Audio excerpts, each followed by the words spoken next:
नमस्कार दोस्तों। आज के इस वीडियो में बात करते हैं उस गुजराती लड़के की जिसने प्रधानमंत्री आवास से लेकर रिजर्व बैंक ऑफ इंडिया तक को परेशानी में डाल दिया, जिसकी देशी होने के बावजूद भी जब वो कोर्ट में जाया करता था तो लोग उसके समर्थन में नारेबाजी करते थे। एक ऐसा इंसान जिसके पास लग्जरी गाड़ियों का पूरा काफिला था, जिसने देश के प्रधानमंत्री पर ही रिश्वत लेने का आरोप लगा दिया था, जिसने 90 के दशक में वित्तीय बाजार को हिलाकर रख दिया था। आज बात करते हैं एक ऐसे नौजवान की जिसकी जेबें तो खाली थी पर सपना था दौलत की बुलंदियों को छूने का, जिसने बदल डाली थी शेयर मार्केट की दिशा और जिसे शेयर मार्केट के बिग बुल का दर्जा दिया गया था। बात करते हैं उस शख्स की जिसकी वजह से सरकार को भी अपने नियम बदलने पड़ गए थे।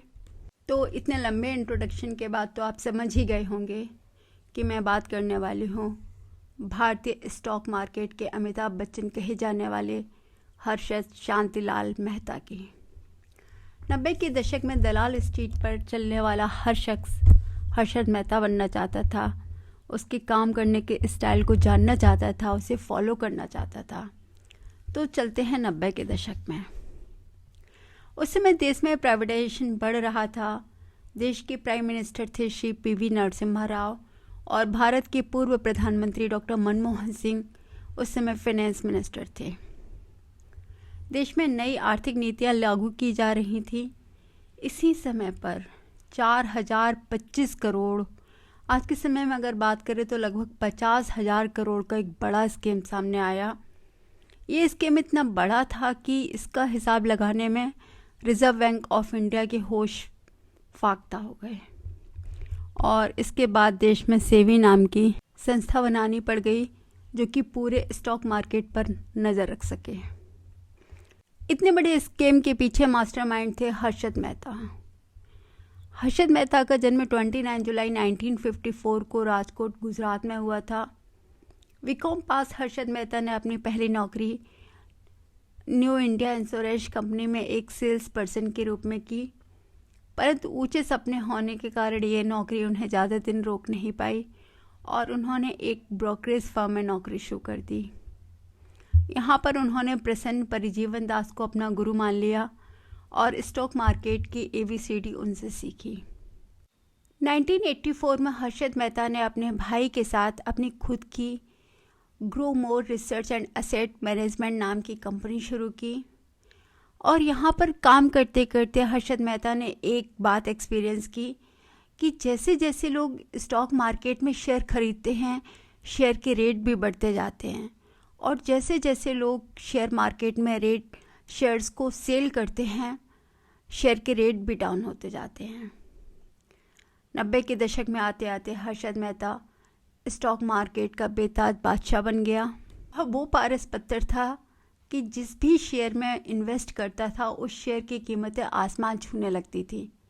इस बात का अंदाज़ा इसी से लगाया जा सकता है कि ACC सीमेंट के जिस शेयर को हर्षद मेहता ने 200 रुपये में खरीदा था वह कुछ ही दिनों में 9,000 रुपये तक पहुंच गया था।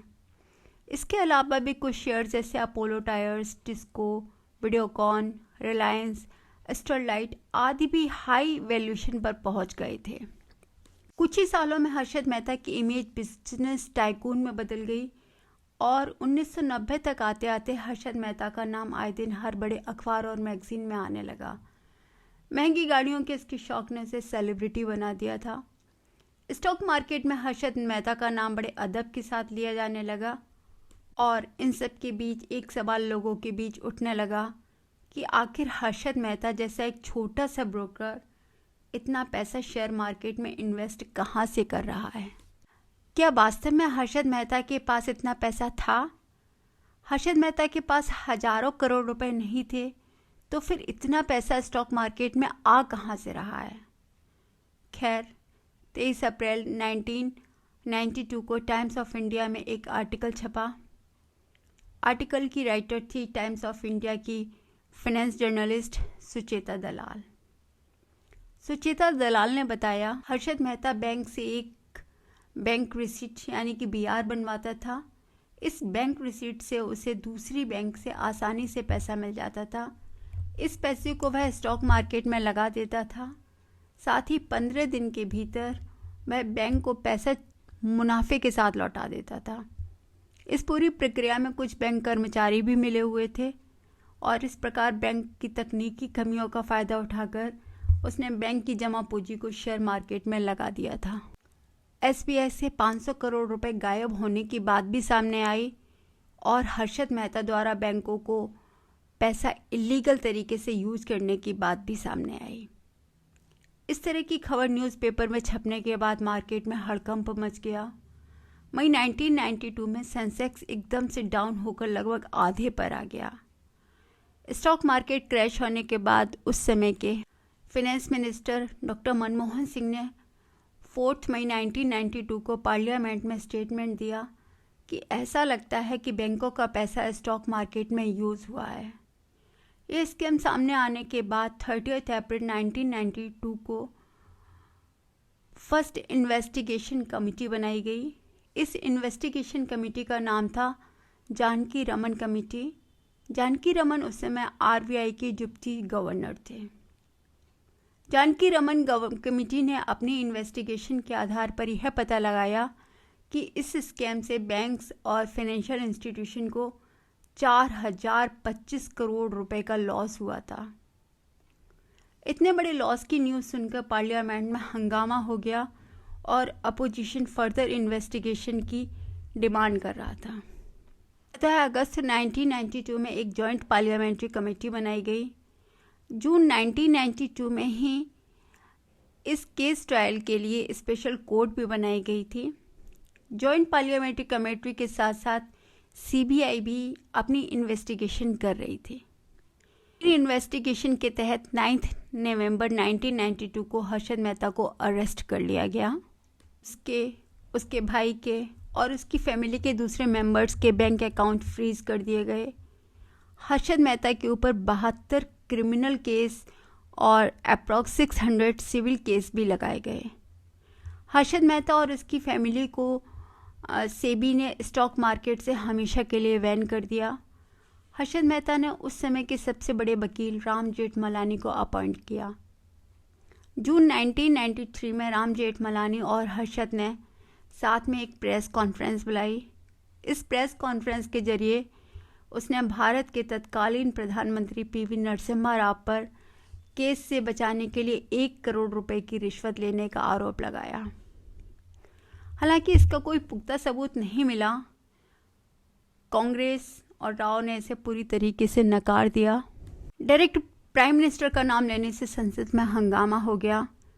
पैसे वाकई में लिए गए थे या नहीं इसकी पुष्टि कभी हो नहीं पाई, पर राव सरकार ने भी हर्षद के ऊपर कोई केस नहीं किया और पार्टी की इस एलिगेशन के बाद काफ़ी बदनामी हुई।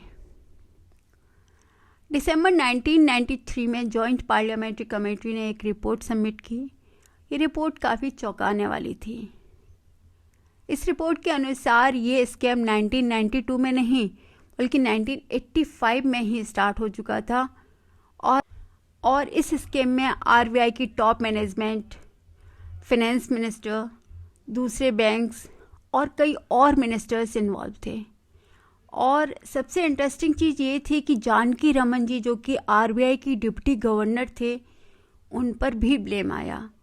इतने बड़े बड़े नामों के आने के बाद हंगामा होना तो तय था, इसलिए सीबीआई ने गवर्नर को लीव पर भेज दिया। एनएचपी के चेयरमैन को रिज़ाइन करवा दिया गया। पी चिदम्बरम जो उस समय मिनिस्टर ऑफ कॉमर्स थे, उन्होंने अपनी मॉरल रेस्पॉन्सिबिलिटी लेते हुए रिज़ाइन कर दिया। फाइनेंस मिनिस्टर मनमोहन सिंह ने भी रिज़ाइन कर दिया, लेकिन उनका रेजिग्नेशन एक्सेप्ट नहीं हुआ। इसके साथ ही जॉइंट पार्लियामेंट कमेटी ने एक रिकमेंडेशन दी कि फर्दर इन्वेस्टिगेशन किया जाए ताकि यह पता चल सके कि आखिर ये 4025 करोड़ रुपए गए कहाँ। इसके लिए दिसंबर 1993 में इंटरडिसिप्लिनरी ग्रुप बनाया गया। इस ग्रुप में सीबीआई, आरबीआई, इनकम टैक्स जैसे बड़े बड़े डिपार्टमेंट इन्वॉल्व थे। दिसंबर 1995 में इंटरडिसिप्लिनरी ग्रुप ने अपनी रिपोर्ट सबमिट की। इसमें उन्होंने काफ़ी हद तक बताया कि कौन सा पैसा कहाँ गया, और साथ ही कहा कि ये एक टाइम टेकिंग प्रोसेस है, अतः उन्हें और टाइम दिया जाना चाहिए। पर इस रिपोर्ट के रिकमेंडेशन पर कोई ख़ास ध्यान नहीं दिया गया और इसके बाद एक तरह से इस रिपोर्ट पर ताला लग गया। हर्षद मेहता पर इतने केस चल रहे थे, पर उसे मात्र एक केस में ही दोषी पाया गया। सुप्रीम कोर्ट ने उसे दोषी करार देते हुए 5 साल की सज़ा और 25,000 रुपये का जुर्माना लगाया और 2001 में हर्षद मेहता को दोबारा गिरफ्तार कर लिया गया। उसे थाने जेल में डाल दिया गया, पर किस्मत ने इस बार उसका साथ नहीं दिया और 31 दिसंबर 2001 को थाने जेल में ही दिल का दौरा पड़ने से हर्षद मेहता की डेथ हो गई। उस समय उसकी एज केवल 47 ईयर्स थी। 2006 में हर्षद मेहता स्कैम खोलने वाली जर्नलिस्ट सुचेता दलाल को सरकार ने पद्मश्री से सम्मानित किया। भारत के राष्ट्रपति थे APJ अब्दुल कलाम। बाद में सुचेता दलाल ने देवाशीष बासु के साथ मिलकर द स्कैम नाम की किताब भी लिखी। अपने ब्लॉग के एक आर्टिकल में सुचेता ने बताया कि मेहता के साथ प्रॉब्लम ये थी कि उसने कभी अपना फॉर्मूला नहीं बदला। वो हमेशा दिखावे की दुनिया में जीता था। उसको लगता था कि शेयर मार्केट हमेशा उसके इशारों पर ही चलेगा। खैर, आज की डेट में हर्षद मेहता की स्टोरी किसी फिल्मी स्टोरी से कम नहीं लगती। शायद इसीलिए हर्षद मेहता पर कई मूवीज़ और वेब सीरीज़ भी बनाई गई। 2006 में एक मूवी आई थी गफला। इसके बाद 2021 में भी बिग बुल नाम की एक मूवी आई, जिसमें हर्षद मेहता का रोल अभिषेक बच्चन ने किया था। इसके अलावा 2020 में एक वेब सीरीज स्कैम 1992 भी आ चुकी है। वैसे हर्षद मेहता हमेशा ही लोगों के बीच एक जिज्ञासा का विषय बने रहेंगे। अगर उनकी फैमिली की बात करें तो उनकी डेथ के बाद उनके भाई अश्विन मेहता 2018 तक कानूनी लड़ाई लड़ते रहे। अब ये मुंबई हाई कोर्ट के साथ साथ सुप्रीम कोर्ट में भी प्रैक्टिस करते हैं। उन्होंने अकेले ही कई अदालती मामले लड़े और अपने भाई को क्लीन चिट दिलाने के लिए बैंकों को करीब 1700 करोड़ रुपए का भुगतान भी किया। 2019 में उनकी पत्नी ने स्टॉक ब्रोकर किशोर जनानी और फेडरल बैंक के खिलाफ एक केस जीता। किशोर, जिन पर हर्षद के 6 करोड़ रुपए बकाया थे, उसे कोर्ट ने 18% ब्याज के साथ उनकी पत्नी ज्योति को लौटाने के आदेश दिए। हर्षद मेहता की वाइफ ज्योति मेहता ने अपना पक्ष रखने के लिए एक वेबसाइट लॉन्च की। ज्योति के अनुसार उसके पति पूरी तरह स्वस्थ थे, उन्हें कोई भी हार्ट की प्रॉब्लम थी ही नहीं। ज्योति मेहता ने जेल के अधिकारियों पर आरोप लगाते हुए कहा कि अगर उन्हें इस 4 घंटे में अस्पताल पहुंचा दिया गया होता तो उनकी जान बच जाती। उन्होंने यह भी कहा कि परिवार का कोई भी सदस्य हर्षद मेहता के साथ अंतिम समय में नहीं था। ज्योति ने यह भी बताया कि रात 11 बजे हर्षद को थाने जेल में लंबी दूरी तक चलने के लिए मजबूर किया गया, जहां कार्डियोग्राम में दूसरे बड़े दिल का दौरा पड़ने से उनकी तुरंत ही व्हीलचेयर पर मृत्यु हो गई। ज्योति ने कहा कि बार बार मांगे जाने के बावजूद भी हर्षद के परिवार को ना तो जांच रिपोर्ट और ना ही पोस्टमार्टम रिपोर्ट दी गई। वहीं उनके भाई सुधीर, जो उसी जेल में उनके बगल की सेल में थे, उनको भी हर्षद को अस्पताल में ले जाने के बारे में कोई भी सूचना नहीं दी गई और अगली सुबह उनके भाई की मौत के बारे में ही बताया गया।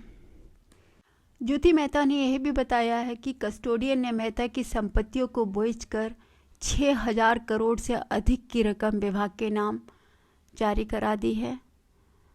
और अगर हम कंक्लूज़न की बात करें तो शायद इसी कंक्लूज़न पर पहुंचते हैं कि हर्षद मेहता ने हमारी गवर्नमेंट के लूप होल्स का ही फ़ायदा उठाया।